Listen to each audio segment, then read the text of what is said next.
sejahtera untuk kita semua. Selamat datang di Koki MP, Komunitas Kajian Ilmu Manajemen Pendidikan di Universitas Negeri Jakarta, yang dibina oleh Bapak Amril Muhammad selaku dosen manajemen pendidikan di Universitas Negeri Jakarta. Perkenalkan, nama saya Ivana Patricia, saya adalah mahasiswi manajemen pendidikan angkatan 2020, Fakultas Ilmu Pendidikan di Universitas Negeri Jakarta. Pada video ini, saya akan bahas tentang pengambilan resiko. Semoga bermanfaat ya, dan jangan lupa untuk like, komen, dan subscribe. Terima kasih. Pengertian resiko menurut para ahli. Yang pertama, menurut Kamus Besar Bahasa Indonesia, atau bisa disebut KBBI. Resiko adalah akibat yang kurang menyenangkan yang dapat berarti merugikan dari suatu perbuatan. Menurut Griffin, resiko adalah ketidakpastian akan peristiwa di waktu mendatang terhadap hasil baik maupun tidak diinginkan. Yang terakhir ada Brodkosov. Risiko adalah kemungkinan terjadinya sebuah peristiwa yang dapat mempengaruhi pencapaian tujuan organisasi. Dari pengertian di atas, dapat disimpulkan risiko adalah suatu keadaan yang tidak pasti dan terdapat unsur bahaya, akibat atau konsekuensi yang bisa terjadi akibat proses yang sedang berlangsung maupun kejadian yang akan datang. Berikut ada beberapa jenis-jenis resiko secara umum. Yang pertama, resiko murni atau bisa disebut pure risk, yang bila terjadi akan mengakibatkan kerugian dan bila tidak terjadi tidak mengakibatkan keuntungan. Contohnya kecelakaan lalu lintas, kebakaran, pencurian, dan lain-lain.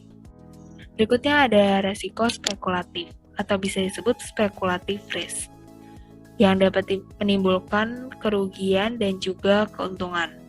Contohnya judi, bursa efek, dan membeli undian berhadiah. Berikutnya ada resiko khusus atau bisa disebut juga resiko partikular, yang bersumber dari individu dan berdampak secara lokal. Contohnya kecelakaan kendaraan. Berikutnya ada resiko fundamental, yang bersumber dari alam atau lingkungan dan berdampak besar. Contohnya tsunami, gempa bumi, banjir bandang, dan angin topan. Berikutnya ada pemasaran. Resiko yang bersumber dari proses pemasaran. Contohnya permintaan, persaingan, kepuasan pelanggan, tren, dan lain-lain. Ada ekonomi yang bersumber dari kebijakan ekonomi, contohnya kebijakan keuangan, perpajakan, inflasi, suku bunga, serta kurs mata uang. Selanjutnya ada keuangan.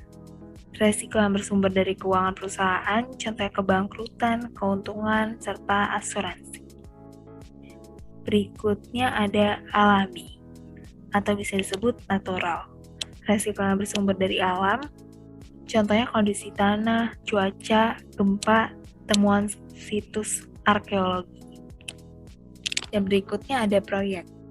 Resiko yang berasal dari kegiatan proyek, contohnya strategi pengadaan, persyaratan untuk kerja, standar kepemimpinan, rencana kerja, dan lain-lain. Berikutnya ada teknis. Resiko dari hal-hal teknis, contohnya kelengkapan desain, efisiensi operasional, serta keandalan. Berikutnya ada pengelolaan resiko dalam bisnis. Yang pertama, identifikasi resiko.